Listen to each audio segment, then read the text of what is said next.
Hey again everyone, welcome to my Little Nightmares 2 review on the Nintendo Switch. I reviewed the first game, really enjoyed it, although sure, it was a game I very much recommended at the time, and I'll link the review in the description. Now I was hoping for more of the same here, but on a more grand scale. So does Little Nightmares 2 deliver? Let's break it down and see if it's worth your hard-earned cash, and we'll begin here with the story. Now Little Nightmares is a game which transmits its story through its visuals, environment, sound design to really paint a picture in you, the player's mind. Here it's no different.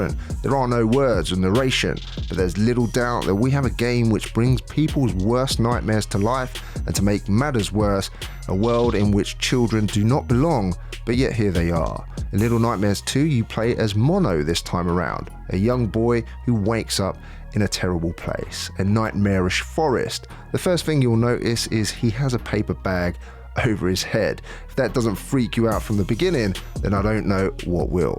The intrigue of this alone makes you want to find out what on earth is going on.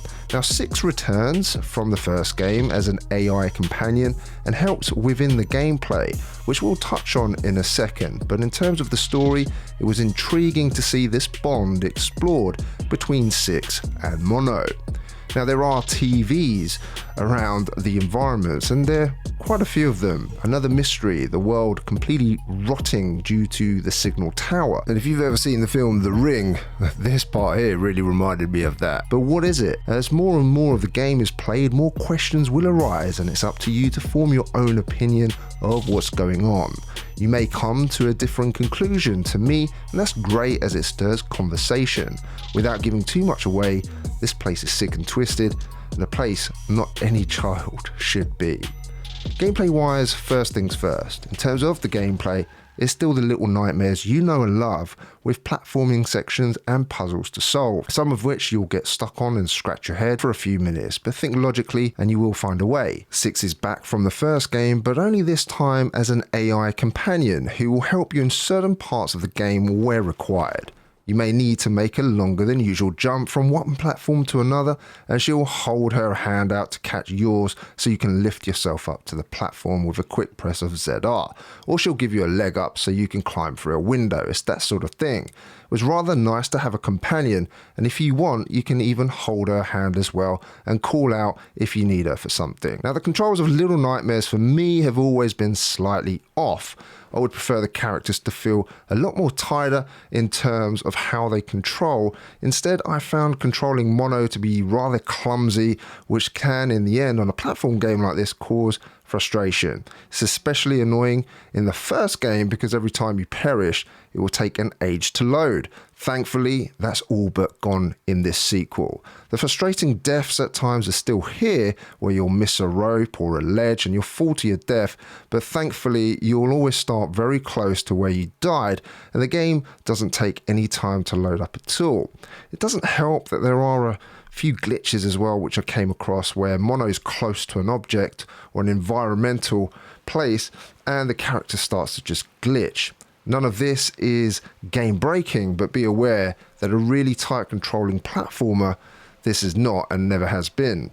There is no doubt though that Little Nightmares 2 has been a step up in this franchise. Environments are larger, offering more exploration within its 2.5D environments. Bosses return and are rather terrifying to say the least. I don't want to spoil the surprise, but be warned, I will show a little bit of footage in a second showing one of the bosses you encounter. What I always liked about Little Nightmares is how there's not just one boss battle event at the end of, say, each level. Instead, you come across these hideous creatures quite a few times, and you'll have to stealthily get past them without being seen, which adds a great deal to the tension. Get caught and you will perish and will have to try again. You may need to run away quickly and perform some platforming action in order to not get caught. It's this change up that keeps the game's pace changing at any given moment, keeping you on your toes. If you like the first game, think of this as a longer, grander episode with more puzzles, bosses, and environments to get through. Then there is the added combat, where you'll be able to pick up weapons from the environment, and these weapons are not really suitable for kids. They're way too heavy and weigh a ton to Mono. You'll see him dragging a hammer across the floor and give it his all just to strike a foe.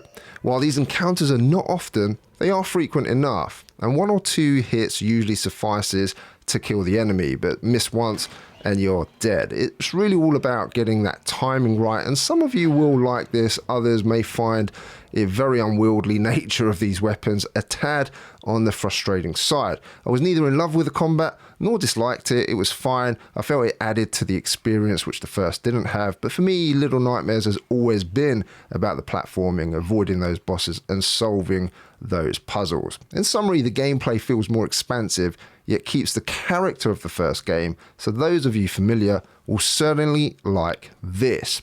Now I want to talk about the audio. The audio design in Little Nightmares was absolutely fantastic, and here in part 2 it's no different. Great again. Here we have the work of Tobias Lilja, who was the audio director and music composer, and boy has he done a great job in really making the experience feel uncomfortable.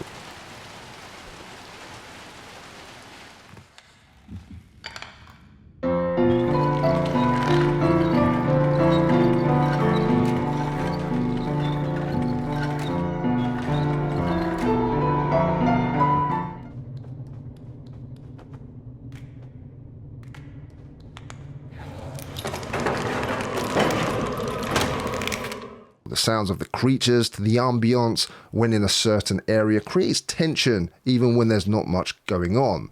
It's hard to describe, but when audio and visuals work in harmony like this, you end up with a much better rounded game, and here the audio has been nailed.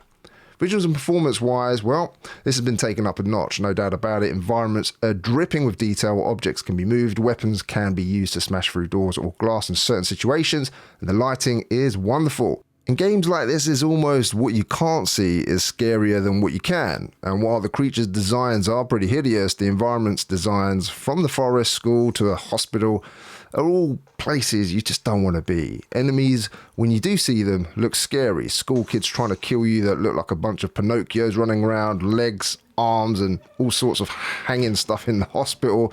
And, you know, when a hand starts chasing you to try and kill you and jump on your face, like the film Alien, it's all over for me. The detail in the environments adds so much depth and imagination, you cannot help but wonder what is lurking around that next corner, through that hatch, or if that body on that bed is going to move anytime soon. A really good looking game, and the performance wise was an improvement from the last game, there's no doubt about that. While it's not 100% perfect, loading times are much better. I only noticed a few dips in frame rates from time to time, so definitely a win here. Now value wise, Little Nightmares 2 can be picked up on the eShop for £24.99 in the UK, $29.99 in dollars and in euros for our friends in the US and in Europe. Here you'll get a 6-hour adventure. Hardly long, but double the length of the first game, so for me that was good news. There are hidden things to find if you want to play a second time around, like all the hats. If you're not sure you want to buy this game, download the demo first, give it a try from the eShop, and you'll know whether it's kind of for you or not. For £5 or $5 more or €5, you can get a physical version from Amazon. I'll put the link in the description. I'll certainly be getting that for my collection. Now, are you enjoying this review thus far, wondering what the first game is like? Click on the card above after this video is finished and watch my review of Little Nightmares. And if you're new here, don't forget to hit that subscribe button and bell notification so you don't miss another video. Onto that verdict then. Little Nightmares 2 is a continuation of the first. It's grander in scope in every way, level design, audio, and adds some new gameplay elements. For me, some of the frustrations from the first remain, frustrating deaths at times due to controls which don't always feel as tight as they could be. But it is a small complaint in an otherwise nightmarish adventure where if you like all things horror, then this little puzzle platformer with some combat thrown in will certainly be worth your while. An 8.5 out of 10, fantastic little game. Ladies and gents, if you watch this review from beginning to end, then leave me a coffee in the comment section. I was really late putting this together, and to show you were here till the end, I would appreciate that coffee emoji. For all of you that are new here, click that subscribe button and hit that bell notification. I want to thank all of our members and existing subscribers, and you, of course, the watcher. The more of the video you watch, the better it is for this video to get promoted by YouTube. So thank you very much. And if you do like the Xbox Series X and PS5, check out our new channel, Games Expanse, which concentrates more so on those two consoles. I'll leave a video of my review of Little Nightmares up above now, some bargains which James will tell you about, and the physicals which were released this week from Jordan for all of our collectors. Thank you everybody, take care, and I'll see you on the next one.